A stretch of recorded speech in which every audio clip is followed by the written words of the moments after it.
Hello, my name's Jodee and I want to explain to you some very difficult concepts because my tutor said they needed a Noddy version, so this is it, okay? So, I'm doing this thing called Diffractive Methodologies. I'm autistic, I have ADHD, I'm not very good at doing the same thing as everybody else, so, I picked like what seemed like the most randomly remote research paradigm to do my study on the the professional identity of neurodivergent speech and language therapists. That's a bit of a mouthful. So, what is diffractive methodologies? I'm going to explain some of these, and my little fidget tools, who are my best friends, are going to help me.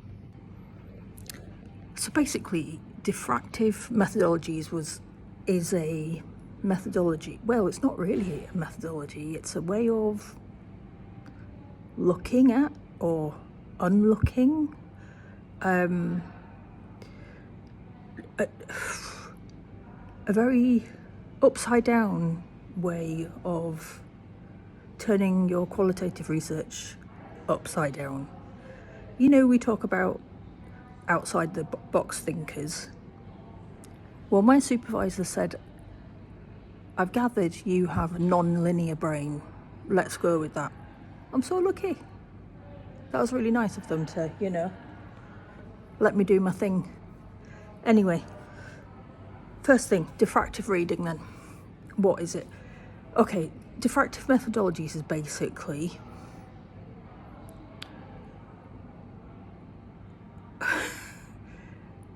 yeah, there's no easy way to describe this. There really isn't. So,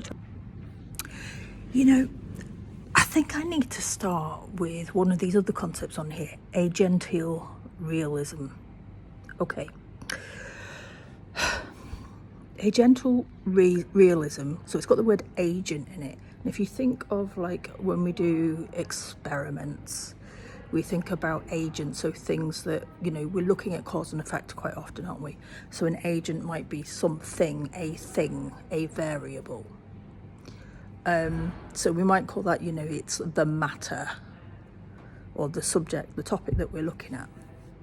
So I'm studying professional identity and neurodivergent and speech and language therapists. So I've got I'm going to slot those lenses together and see what comes out. Now, do you remember in physics, when you had to do that experiment with the prisms, the little triangle thing? And you put a light through it, and then you get this beautiful rainbow effect. And then if you actually remember what happened next after that, because most people just are dazzled by the rainbow and don't remember what happened next, you got this piece of card, and it had like a little slit down the middle of it. And you put your light through the rainbow. No, you put your light through the prism, it makes a rainbow. Put the card, it's got one slit. What happens to that rainbow? It splits into two, and you've still got this. It splits into two, you've got like two rainbows. How does that happen? There's only one slit. Okay. You do the experiment again, and this time you've got two slits, like one there and one there.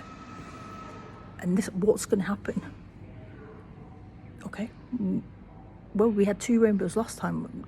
I'd have thought we might predict that we'd have two rainbows this time, so maybe we'll have four rainbows. Actually, what happens is you've got this effect where you've got two really bright rainbows, and then ones that are like lighter and lighter, and they're just going out and out and out. They seem to go on for ages and get lighter and lighter. So you've got this diffractive pattern.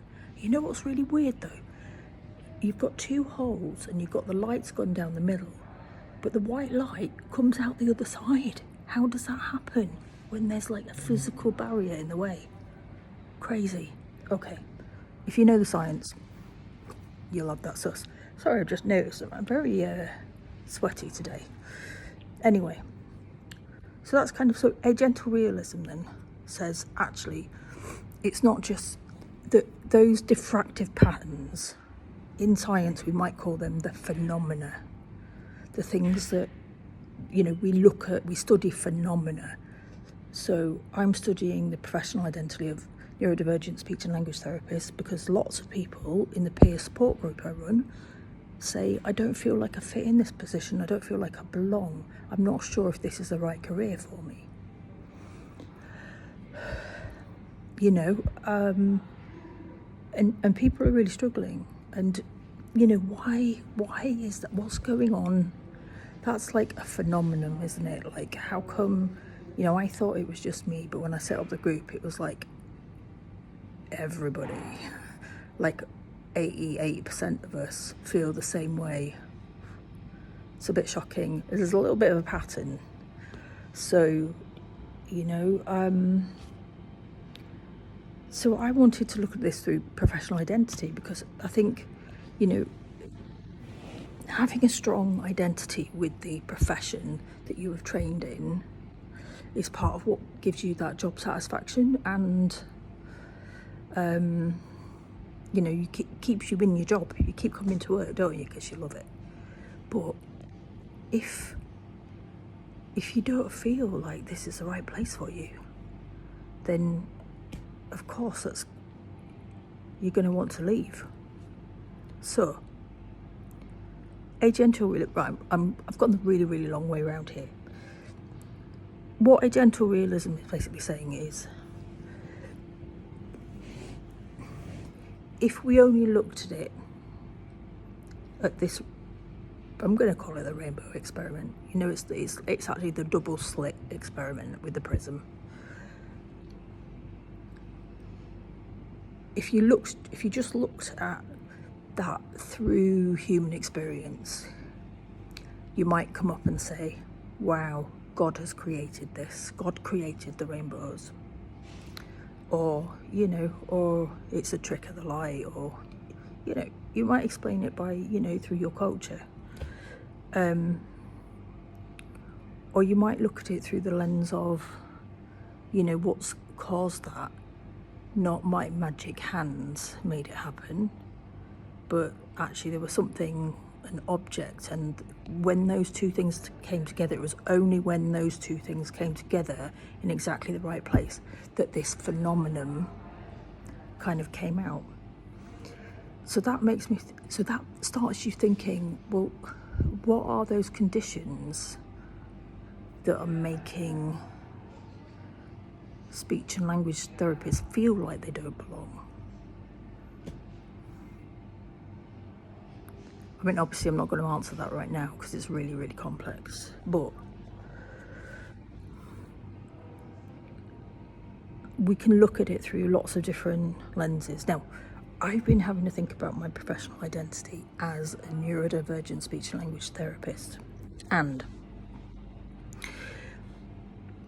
I thought, right, what represents me as specifically as a neurodivergent speech and language therapist? And I started thinking about these. After I got my diagnosis, I was, you know, an adult. I was 45 before I got diagnosed. And after that, I gave myself permission to start exploring my sensory needs. And I realised that, you know, these fidget tools, like certain fidget tools, like this one here is filled with maltose sugar. Oh, it just really calms my nervous system down. So when I started using these, I used these in combination with some therapy that I was having, and found that they were really, really helping to calm my nervous system. So it gave me a sense of hope that I was off sick at the time, so it gave me a sense of hope that I could get back to work, that actually I might be able to do my job after all, because I had these little things to help me, like, you know, having a therapist with me all the time. So I take them into work, but then I start to notice that some people, you know, they would like be looking at each other, like when I had these, and it occurred to me that this was making my anxiety visible, and that they weren't comfortable seeing my anxiety. because numerous times they would say, should you be in work? Well, all I'm doing is squeezing a fidget, and they're asking if I should be in work, because I used to hide my anxiety by going to the toilets and having a panic attack. So probably not the healthiest thing to do. But now I said, actually I'm going to sit through this meeting, but I'm going to use this to help me. But that wasn't acceptable. It didn't feel acceptable. It didn't match the ideal of what they were seeing as, the ideal speech and language therapist is not somebody who's really anxious all the time. Hard work. Anyway, so I stopped using them in the office, and then my mental health kind of went off. But I started using these with my clients, my autistic clients. So there was one day I went to see this lad at college, took a huge box of fidgets with me. Well, it wasn't huge, it was like a large lunch box, and it was full of fidgets. And I basically said to the teacher, right, when so-and-so has finished his work, just let him get up out of his seat, have a movement break, go get a fidget. I don't mind, anybody else can borrow them too. I came back at the end of the day to get my box of fidgets back. The teacher was gobsmacked and said, this has completely changed the dynamics of my classroom in a good way. Everybody was really focused on their work. There was no messing around. There was no throwing things. And he thought that fidgets would make people less concentrating less well, but he actually found that they were concentrating better. Surprise, surprise.